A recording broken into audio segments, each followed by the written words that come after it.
Well, welcome back, and thanks so much, everyone, for such a wonderful morning. The student teams did so well, and your ideas and your presentations are very inspiring, and I am just so excited about where this could go. I thank you for the hard work that you put into the presentations, and I thank your coaches for their guidance of your proposals. It's been a really excellent competition. I'd like to invite our partner, Ann Waltner, to say a few words and reflect on today's activities. Yes, I will be brief.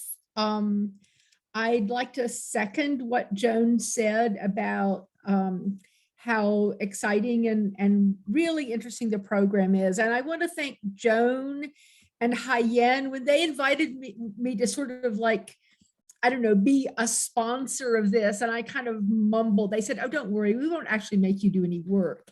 And that was really true. They did all of the work. I'd also like to thank the judges, but the people I really want to thank are the participants, the people who put together the program this morning. I would like to thank you for your energy and for your creativity. I think hard times require creativity and imagination to make communities and connection. And I think this is really an example of using creativity to do this. And I think times in general are hard, but I think specifically the China-US relationship is in a hard spot now. And I think it's made all the worse by the fact that it's really very hard to go there. I mean, for decades, I would go to China 2 out of every 3 years. And some summers I went to China twice. I haven't been to China since, since before the pandemic. And I think that the physical distance that we who study China are at now makes things even worse. What I'm going to do is I'm going to talk about themes I heard throughout the 5 of you, and I promise I have 7 themes, but I promise I will be brief. One of the things that I think underscored a lot of the discussions was missed opportunities at a local level. There are Chinese students here who want to be better integrated with the student groups at the University of Minnesota, and there are non-Chinese students here who wish to be better integrated with Chinese students. And so I think there was a sense of missed opportunity, and then a sense of ways of creating that kind of connection. So the first theme that I noticed and I was very interested in was the ways in which you imagined engagement revisited as being solidly done by students. And I mean, of course you are students. And so when you imagine work, you are imagining students doing the work. But I think it's really important for other reasons too. We're talking about the future.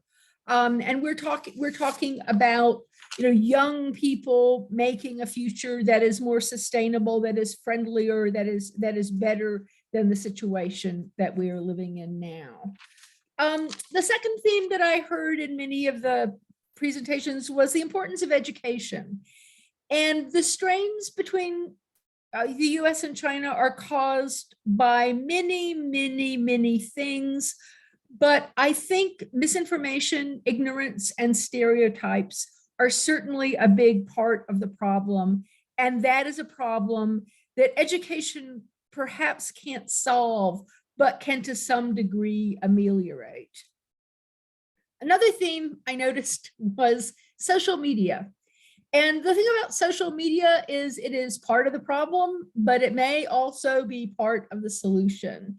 And one of the things that I heard mentioned in several of the presentations was the importance of Americans using apps that are reachable in China, that are available in China, that don't just say, oh, we can't do it because they can't get Facebook. I mean, there are a multitude of apps out there. Another theme that I noticed in virtually all of the talks was some reference to food. Some of you put food front and center, and some of you just mentioned, and we will serve food. And I think food is a great way to capture interest, but it is also a way of exploring culture. How is it made? Who makes it? How is it served? How does it serve ritual functions? How is it consumed? So I think there's a lot of possibility with food. My colleague Tracy Deutsch teaches a fabulous undergraduate course on food and the history of food. One thing that I noticed most strongly with one of the presentations, but I think that it's relevant at many levels, and that is if there's a really big problem like trash, like recycling, like global warming, it's a big global problem. And if the US and China aren't part of the solution, the problem isn't going to get solved. We can't sit back and let other people solve it.